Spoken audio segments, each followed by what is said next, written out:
ദശമസ്കന്ധം അധ്യായം 19. ഗോപന്മാർ കളിച്ചുകൊണ്ടിരിക്കുന്നതിനിടയിൽ മുഞ്ചാടവിയിൽ ഉണ്ടായ തീപിടുത്തം, അതിൽ നിന്നും ഗോപന്മാരെയും പശുക്കളെയുമൊക്കെ രക്ഷിക്കുന്നതായിട്ടുള്ള സച്ചിദാനന്ദ സ്വരൂപമായിട്ടുള്ള ഭഗവാന്റെ ലീലയാണ് ഇതിൽ പ്രതിപാദിച്ചിട്ടുള്ളത്.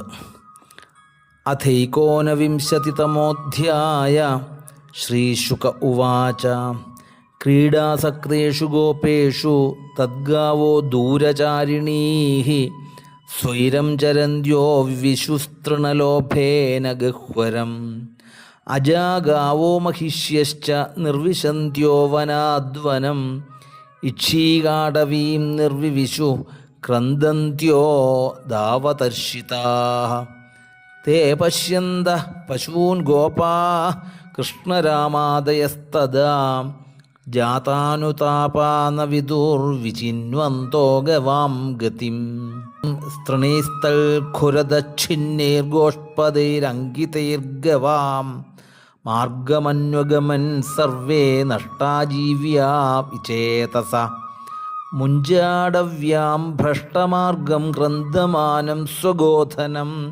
സംപ്രാപ്യ തൃഷിതാശ്രാന്താസ്തതസ്തേ സംന്യവർത്തയൻ താ ആഹൂതാ ഭഗവതാ മേഘഗംഭീരയാ ഗിരാ സ്വനാംനാം നിനദം ശ്രുത്വാ പ്രതിനേദു പ്രഹർഷിതാ തതഃ സമന്താധ്വനധൂമകേതുര്യദൃച്ഛയാഭൂക്ഷയകൃദ്വനൗകസാം സമീരിതസാരഥിനോൽബണോൽമുഖൈർവിലേലിഹാന സ്ഥിരജംഗമാൻ മഹാൻ തമാപതന്തം പരിതോദവാഗ്നിം ഗോപാശ്ച ഗാവഃ പ്രസമീക്ഷ്യ ഭീതാഃ ഊചുശ്ച കൃഷ്ണം സബലം പ്രപന്നാ യഥാ ഹരിം മൃത്യുഭയാർദിതാ ജനാഃ കൃഷ്ണ കൃഷ്ണ മഹാവീര ഹേ രാമാമിത വിക്രമ ദാവാഗ്നിനാ ദഹ്യമാനാൻ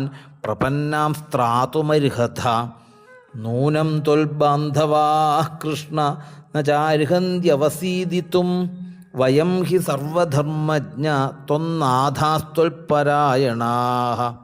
ശ്രീശുക ഉവാച വചോ നിശമ്യ കൃപണം ബന്ധൂനാം ഭഗവാൻ ഹരി നിമീലയതമാഭൈഷ്ടലോചനാനിത്യഭാഷത തഥേതി മീലിതാക്ഷേഷു ഭഗവാൻ അഗ്നിമുൾബണം പീത്വാ മുഖേന താൻ കൃച്ഛ്രാദ് യോഗാധീശോ വ്യമോചയൽ തതശ്ച തേ ക്ഷീണ്യുന്മീല്യ പുനർഭാണ്ഡീരമാപിതാഃ നിശാമ്യ വിസ്മിതാ ആസന്നാത്മാനം ഗാശ്ച മോചിതാഃ കൃഷ്ണസ്യ യോഗവീര്യം തൽ യോഗമായാനുഭാവിതം ദാവാഗ്നേരാത്മനഃ ക്ഷേമം വീക്ഷ്യ തേ മേനിരേമരം ഗാഃ സന്നിവർത്തിയ സായാഹ്നേ സഹ രാമോ ജനാർദ്ദന വേണും വിരണയൻ ഗോഷ്ഠമഗാദ് ഗോപൈരഭിഷ്ടുത